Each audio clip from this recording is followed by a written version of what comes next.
રળિયાતપર નગરના બધા સભ્યોએ ખભે ખભા મિલાવીને ખૂબ જ મહેનત કરી છે અને સભાને અને સફળ બનાવ્યો છે આનંદના ગરબાને. અને પિયુષભાઈ અને છાયાબેને બી એટલો જ અમને સપોર્ટ આપ્યો છે અને એમને કહ્યું હતું કે રાત્રે બી વરસાદ પડે ને હર્ષદભાઈ તમે કહેશો કે આજે ગરબો કેન્સલ, તો એમને અમને એટલો બધો મોરલ સપોર્ટ આપ્યો હતો અંદરથી અને અમે બધા જ તૈયાર હતા રળિયાતપર નગર સોસાયટીના સર્વે સભાસદો.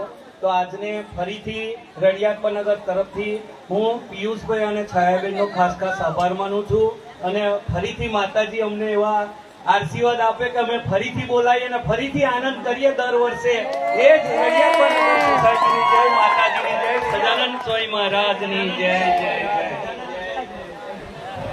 હવે છાયાબેનને અને પિયુષભાઈને હું એટલી જ વાત કરીશ કે અમારે ખરેખર આ તમે જાણો જ છો કે કેટલી અતિવૃષ્ટિ થઈ હમણાં, અને છતાં પણ અમારા હર્ષદભાઈ, અનિતાબેન, આખું પરિવાર બિલકુલ એ હાર્યું નહીં હિંમત, અને ખરેખર ખૂબ જ સરસ આયોજન કર્યું અને અમને બધાને ખૂબ જ આનંદ કરાવ્યો.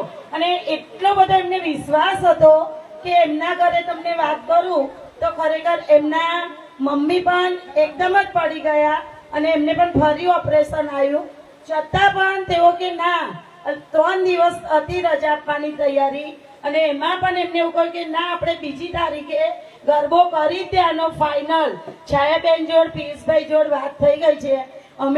અમને નવાઈ લાગતી હતી કે ખરેખર આ ગરબો કેવું થશે, પણ અમને પણ પછી તો વિશ્વાસ આવી ગયો કારણ કે હર્ષદભાઈ ખરેખર બહુ સરસ તૈયારી કરી દીધી હતી. અનિતાબેનનો પણ એટલો જ ઉત્સાહ હતો અને ફ્રેન્ડોને પણ એટલો આનંદ કરાયો. તો હું અમારા રળિયાતબાદના જે બહેનો છે એ સર્વ તરફથી આપણે હર્ષદભાઈ અને અનિતાબેનનો ખૂબ ખૂબ આભાર માનું છું. જય માતાજી. સોરી ભાર્ગવભાઈ અને ગિરીશભાઈનું નામ ભૂલી ગયો તો સોરી, એક્સ્ટ્રીમલી સોરી. પણ બધા જ રળિયાતપર નગરના દરેક ભાઈઓ, ભાવેશભાઈ થી માંડીને બધો જ અમારો ગ્રુપ જે છે યંગ જનરેશન, એમને બી બહુ ખૂબ સપોર્ટ કર્યો છે. તો રળિયાતપર નગર તરફથી અને ખૂબ ખૂબ આભાર માનું છું એમનો.